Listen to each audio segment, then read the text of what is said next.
Hey you guys, Matt Allen, Tim Little, welcome back to Tactical Bassin' and welcome back to our Holiday Buyer's Guide series. Today, we're covering chatterbaits and bladed jigs.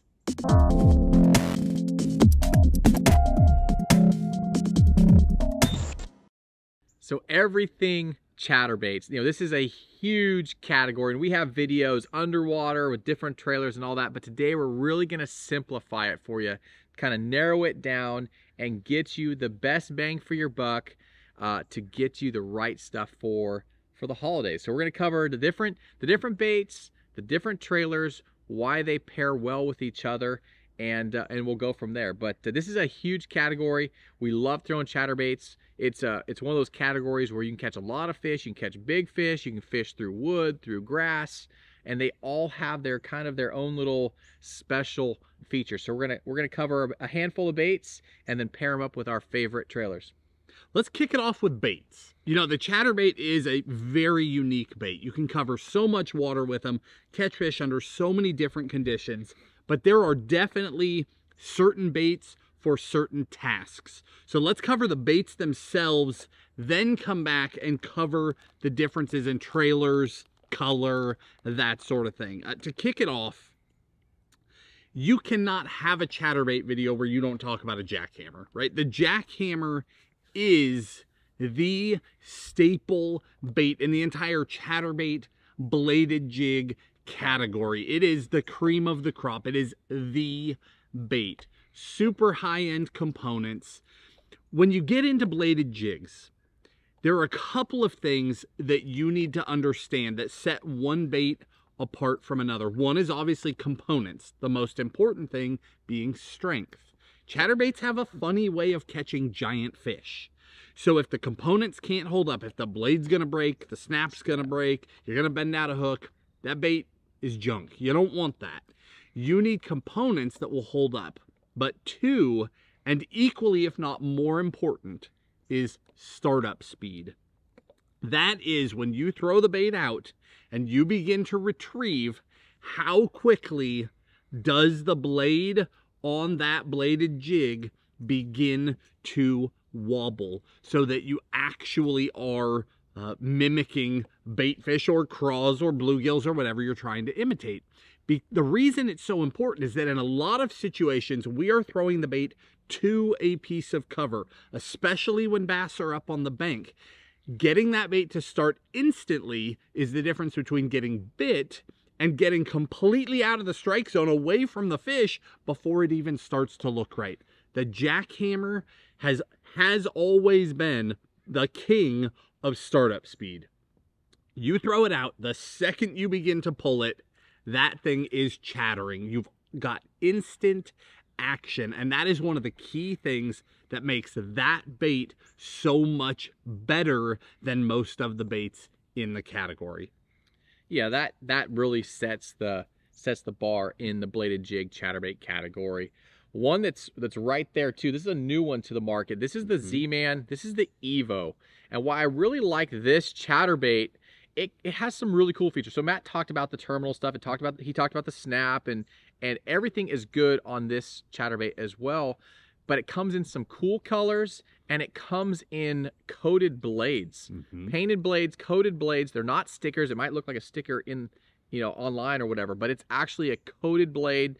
They added some like electric shad. They added some really cool colors to that lineup. And the other thing is the bait keeper. Changed up the bait keeper on this guy right here, so it works really well with your Elastec style baits, like your real stretchy baits. But that guy right there, the Evo, this is quickly becoming one of my favorite chatterbaits to throw. The other benefit is it's not that expensive. It doesn't break the bank. It's a quality, probably the best quality chatterbait for the price. It's right there around like $9.99, so it doesn't break the bank. And again, you're getting coated blades, a really stout hook, a good snap, and the startup speed is great. That Evo, when that came out, because they launched that at ICAST this year, and when that bait came out, I mean, we were on it instantly, right? Like, we want to see what the differences are here, and it does. It is a much less expensive bait, still has high-end components. And it has a phenomenal startup speed. There's some little bit different head shape going on there, and I think it makes a big difference. But to answer people's question, like, do I still need a JackHammer? They are tangibly different baits. They are different. Color selections are different. There's absolutely a place in a guy's lineup for both if he's a serious chatterbait angler. The next one up is going to be the Mini Max. The Mini Max is a downsized chatterbait. This particular bait, now there has been small chatterbaits basically from the beginning of this craze, but they've never had those quality components. I've always run into problems where you suddenly hook a giant on the small profile and you're hoping that that fish will stay pinned, right? When the Mini Max hit, all that went out the window.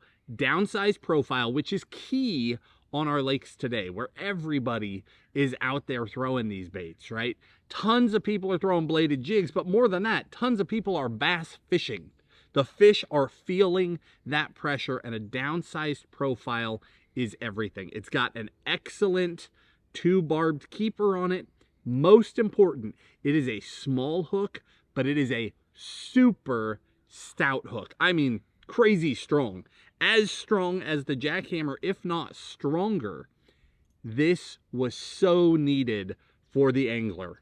I mean, I was over the top when this thing came out because we had wanted a really good, strong, small profile for so long. Smaller blade. So your standard chatterbait has got one vibration. This is a smaller, so faster and tighter vibration. And we pair it to different trailers. We're going to get to all that in a little bit, but that downsized profile is awesome. It's a really cool bait. And like Matt talked about, the difference in the vibrations of the blades. This guy right here, this is the Stealth blade. You can see it's got a clear see-through blade. So it really shines in those finessey situations or overpressured water situations. So you want that vibration of the JackHammer, but you want to kind of make it a little bit more subtle. That's this guy right here. Again, like Matt talked about, having that smaller blade. It's a little bit tighter kind of kick, a more tighter vibration, and it's just a more subtle bait. So if you're fishing clear waters or highly pressured waters, having that Stealth blade, I was stoked when this one came out. Having that Stealth blade just allows you to switch up your chatterbait game just a little bit and really catch fish, dial those fish in when they're on pressured fisheries or clear water. So having that tighter wobble, that clear blade just allows you to go more natural, more subtle, and catch fish when they won't eat the other chatterbaits. I think out of all of the chatterbaits, the Stealth blade is the most overlooked or the most misunderstood, because a lot of guys, you're used to that like super hard thumping chatterbait, right? And the Stealth blade is more subtle than that. And I think it just doesn't feel right to the guy who throws a chatterbait all the time. The amount of big ones that we've caught on that thing, the time and a place for a Stealth blade, whether it's clear or muddy, is when you come around a corner and the other guy is throwing a chatterbait too. Right. When you get in that situation, that bait, those fish are getting wary. They still want to feed, but they're feeling those things go by. There's something about that bait that just continues to get them. We've had multiple days where we're blasting on a chatterbait and then that catches the big one. And people overlook that. The next one up, this guy right here. What's the name of that guy? That's the cross-eyed. Yeah, buddy. This one really shines when you're fishing around or through stuff. Mainly wood. This has 2 built-in weed guards. I don't know why I'm go for it. But anyways. It's all good. You were doing good. Yeah. He nailed it. The key to the cross-eyes is these 2 guys right here.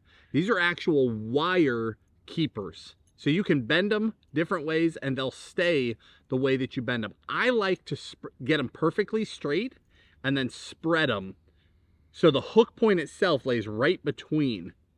Where the cross eyes stands out is wood, period. When I'm fishing a place where there's laydowns, the difference between a JackHammer and a cross eyes, night and day. The cross eyes comes through that stuff so much better. And it, again, it's got a really good O'Shaughnessy style hook on it, solid hook keeper, and those 2 guards make all the difference. The cross eyes is one that I throw less than the others because I don't need it every day.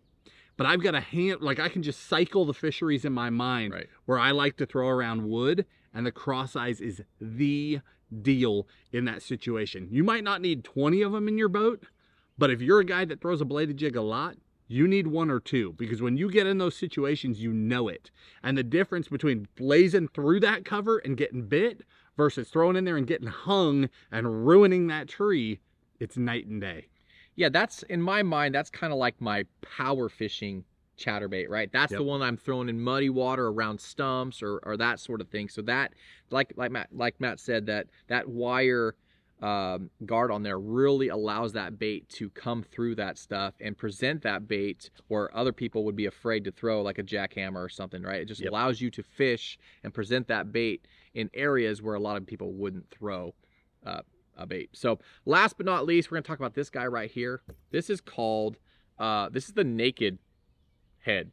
It's basically, I don't know, the last few years I basically took my favorite swim baits, you know, my Kitex or my spunk shads or that style of bait, of trailer, and put it on just a naked head. So you can take your favorite swim bait and you want to add a little bit or a lot more vibration to that bait. That's what this allows you to do. So it's just the jig head with the blade on it. There's no skirt, there's no added stuff. You take your favorite swim bait or your favorite straight tail, like this guy right here, and it just adds a different presentation or a different feel to your bait. So that's just we wanted to add that in there because it just adds a little bit different presentation to your favorite swim bait style presentations. Yeah, just like your Mini Max, just like your Stealth Blade, we're talking about fish feeling that pressure and dropping that skirt, especially in clearer water situations. It can make the difference. Now with that, let's roll over and talk through trailers. And let's talk a little bit about color too. You mind if we go on just a quick little tangent here? Do it. We've gone deep in this category, we have full plenty of seminars times. on this stuff, Underwater videos comparing all the different trailer actions for you. That's not what today is about. Today is about helping you make easy decisions about those key baits that will be consistent in different situations, as well as for your loved ones going into the holidays. Below this video, we've got the video description. If you're watching this on tacticalbassin.com, it's easy. Scroll down, the whole description's there. Every bait that we've talked about will be listed in the order we talked about it, and we'll include our favorite colors, favorite sizes, all those things for you, so you have a reference point. But those links go straight to Tackle Warehouse. Now, if you're watching on Facebook or YouTube, the description is there too. It's just harder to find. You might have to click the 3 little dots. You might even have to scroll down and click them again, or hit more. Scroll down, hit more again to open the whole description. It just depends on if you're on a phone, a desktop, a laptop. It'll be a little different, but no matter where you see this, there's a full description that will take you right to this stuff. So it's easy for you or your spouse or your loved ones to find. Now, as far as colors go, if you could only have one chatterbait, period, right? As I reach for it, I already know you agree. Green pumpkin shad. Okay, it's a dull blade paired up to a light colored skirt with a little bit of green pumpkin in it. It's just natural. You can pair that to a darker trailer and you can get more of that crossover bluegill type thing going on. You can pair it up to a lighter colored trailer and get that true shad profile. You can basically do anything with it. If a guy was only going to have one, you're right there. But for the guy who wants more than one, because let's face it, if you've been on a chatterbait bite, you own more than one. It is unreal how fun it is. You can go way down the rabbit hole with both your natural colors and your bold colors. Like, look at this in the Evo. That guy, and this is the chatter spike. We're going to get to that in a second. But electric shad all the way around, just as natural and as shaddy as you can get. All the way down the line, both skirt and trailer. Going the other direction, I mean, you've got black and blues, right? You've got fire craws. those bright, bold springtime colors. Chartreuse. The biggest fish that we caught on a chatterbait this year came on this exact setup right here. That green pumpkin chartreuse, both skirt and trailer. Bright, bold, and I think this is something people overlook. Guys don't necessarily understand how to switch between colors. If you've got that crystal clear water, your gut is to go like electric shad, right? And that is a great gut reaction. That is a great thing to throw. But if you're that guy who is ahead of the bite, let's fast forward a little bit. Let's say it's February, late February, fish just starting to pull shallow, and these fish have not been abused yet this spring.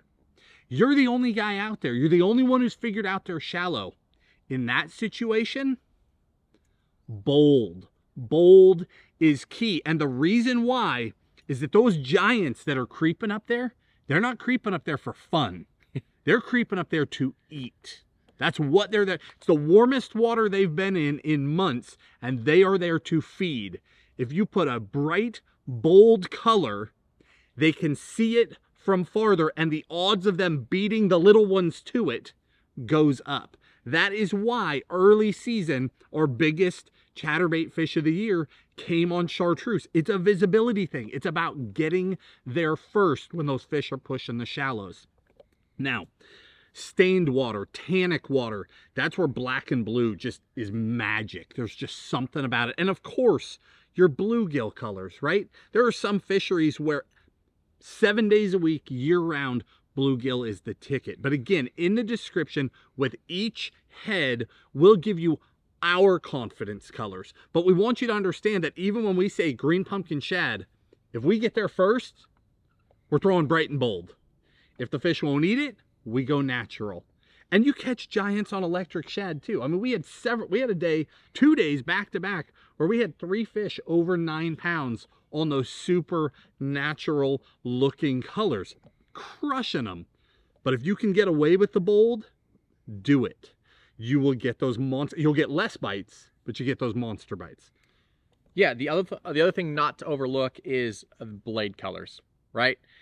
Gold versus silver versus green pumpkin and black. Just a rule of thumb, if you're fishing those clearer waters, you're fishing kind of those shaddy kind of shad eaters, go with your flashy silver-esque blades, right? Yep. If you're fishing stained water, bluegill eaters, gizzard shad eaters, that's when you go with your gold colored blades. So there's a lot to be said. There's a lot to go into this, but we're trying to simplify it. We do have seminars on all this stuff where we go deep down these rabbit holes on all this stuff, but keep it simple. Silver, flashy during your clear water, your shad eaters, and gold for your bluegill, gizzard shad, and muddy stained waters. Perfect.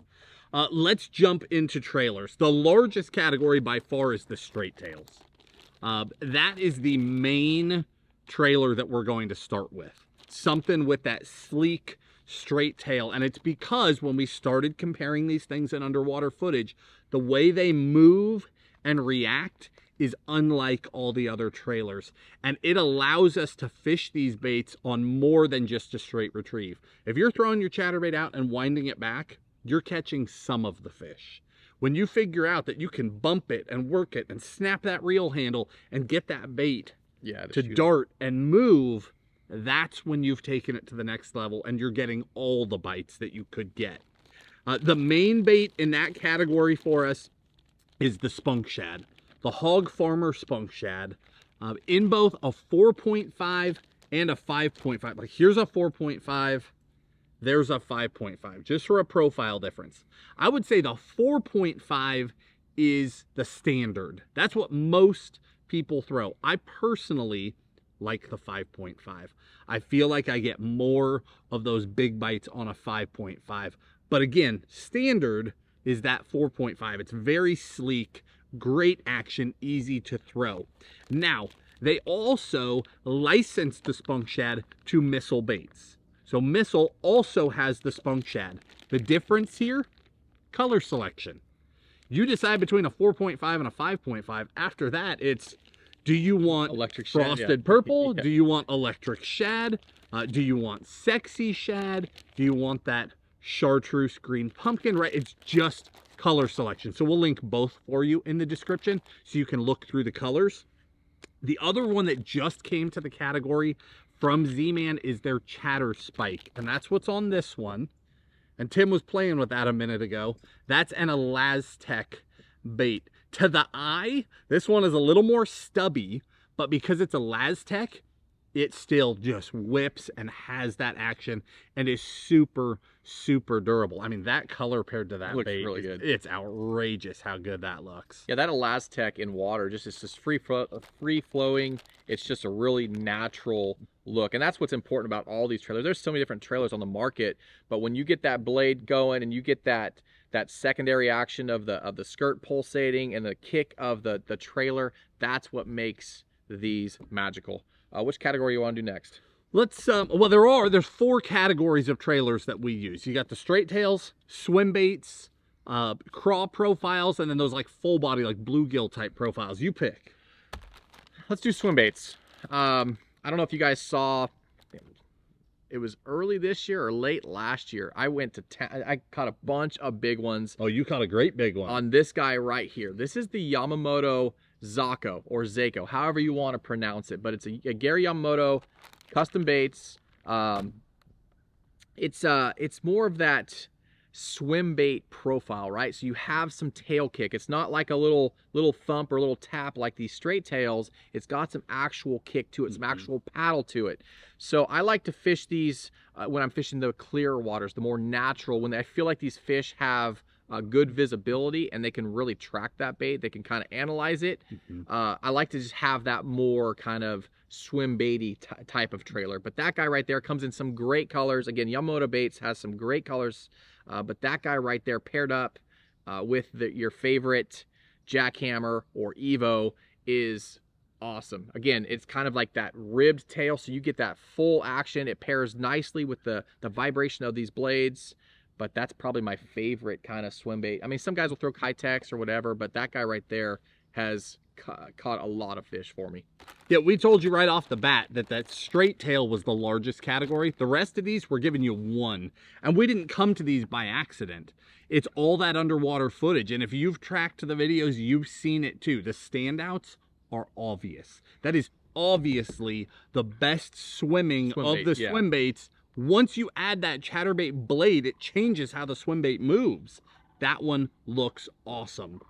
For the craw profiles, hands down for me, the NetBait Paka Slim. That's this guy right here. And oh man, when that water's a little bit dingy or a little bit of that tea color, that particular color is just so deadly. But it's that craw profile, so the claws are sitting flat and they're back there swimming while that bait's going. What makes that Paka Slim special, what makes it stand out for me, is that because the claws are flat, they do some interesting things. They break out of their cycle. So they'll be swimming, and then all of a sudden, one of them will just sort of blow out. And it changes the action of the bait, and it changes. So if a fish is tracking, they're looking for that moment to hit. That's why you see us popping reels, snapping rods. We're trying to create those moments. But that's a trailer where you're just winding, and all of a sudden it just does something different. It creates its own moment where those fish will lash out and hit it. And that makes that special. When I want to imitate a craw, when I'm slow rolling that thing on the bottom, that is the one that I'm throwing.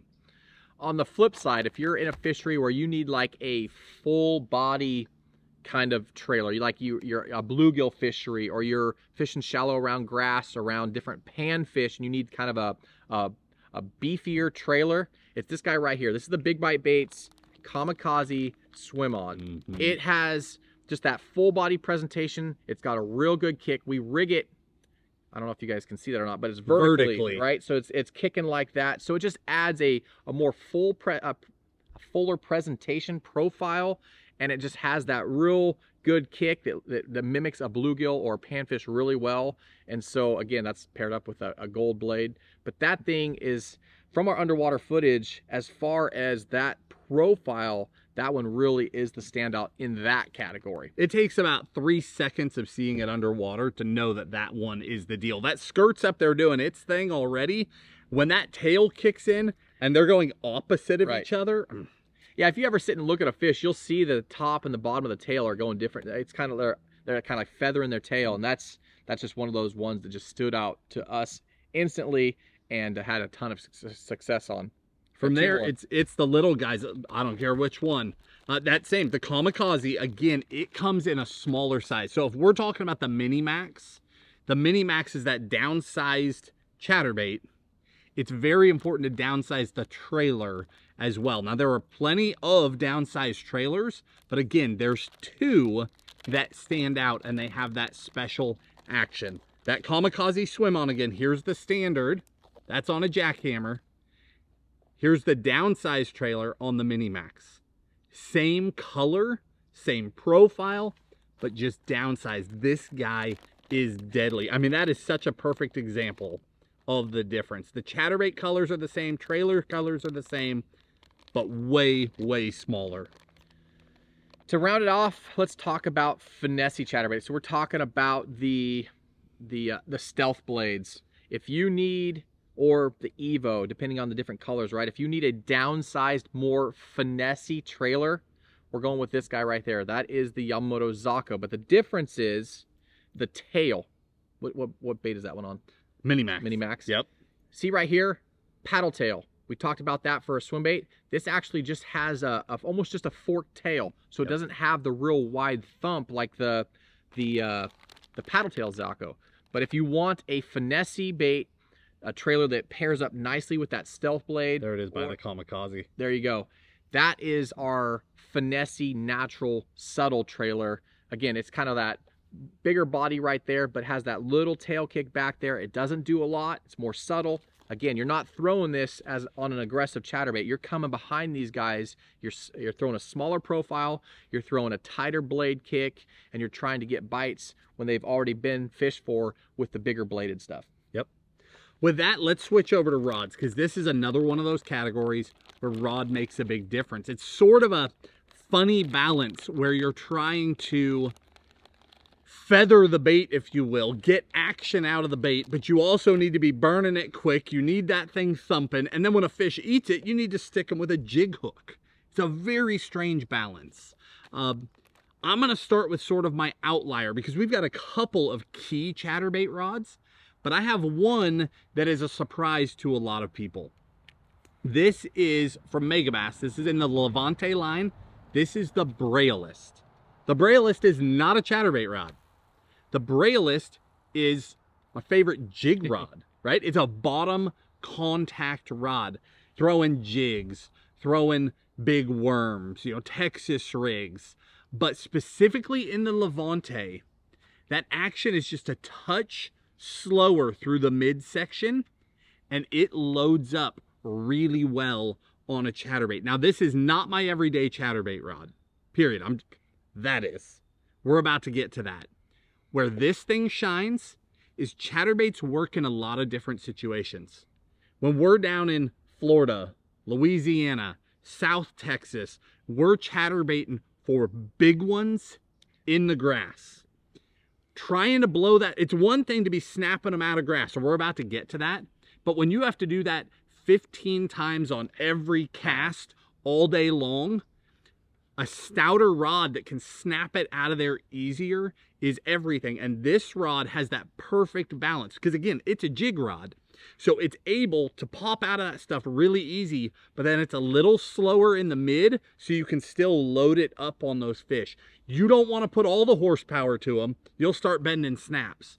But when we've been in Florida catching giants in and around the grass, over the top of the grass, that rod has stood out as a rod where I can go days on end because I'm not tearing myself up blowing it out of the grass. It's just little pops to break it free, and then you just load those fish up.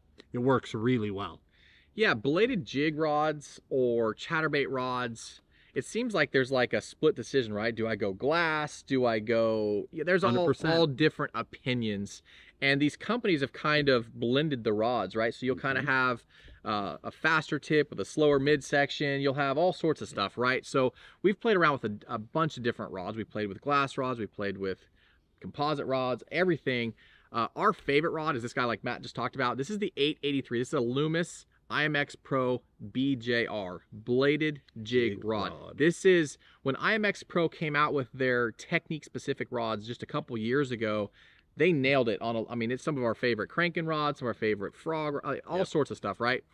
But the bladed jig rod, this is a rod that has enough tip to it, like what Matt talked about, when you're ripping that stuff free of the grass. Because that's a lot of times when you're fishing these chatterbaits, you're fishing around or through stuff. Grass is the deal. Yep. So when you get buried in that grass and you rip that out, you don't want that glass rod just kind of loading to your handle. You want to get that bait ripping out and free, and then have that midsection kind of slingshot that bait so it kind of rips free and then takes off. Yep. Right, and that's when you get your bites. If you watch some of our footage when we're catching fish on chatterbaits, it's usually we're reeling, we're popping, or we're ripping, and then set the hook. Right. It's right when something happens, that's when they crack that thing. Just like a crankbait, when you change your cadence and you get a directional change, that's when you get bit. So having a rod that allows, like Matt talked about, having a rod that allows you to do that all day without wearing out your wrist or your elbow is key. But then has enough backbone, you do hook those fish and they try to go back in that grass, you're still in control. And what we've found, this is the best rod that we've found. We've used it now for a couple years, and I don't have anything bad to say about it. Paired up with a 150 size reel, typically braid 2 liter is what I go. Sometimes you can go straight fluorocarbon, depends on the water clarity. But again, if you're trying to get that stuff free of the grass, having that braid and being able to snap that stuff free is key. So that combo, the only drawback, like that's paired up with a Metanium MGL. That is an incredible, like if you had to have the best chatterbait combo there is, that's the best one we've ever found. The only drawback is cost. Price, yeah. It's an expensive combo. I mean, you're, I don't know, $700 or $800 into that combo. To some people, that's insane. To the guy who throws a chatterbait every stinking day, he's got 3 of them, right? It's having the right gear for the job matters. With that said, we're constantly looking for more affordable options, and that's how we arrived here. This is in the Shimano X Pride line, the 7.2 medium heavy glass. Tim just talked about glass rods, paired up to a Corrado 70 MGL. Cost-wise, half. Huge cost savings. So for the guy who needs to save a little money, you're not looking for an $800 chatterbait combo, right? Huge cost savings here. The difference, this is a glass rod. It's a little slower than that rod, meaning it loads a little bit deeper. What's really interesting about this rod, because glass rods, there's a lot of variety in them. This was the best one we've been able to find for this technique, where it's not doing that super deep load and you're like, it's super whippy and just light. Yeah. It's not that. It is slower than that rod is, but it's not slow by any means, where this has really shined for me because we both use that rod, but there's days that I go out with this combo instead. It's when there's that emergent grass.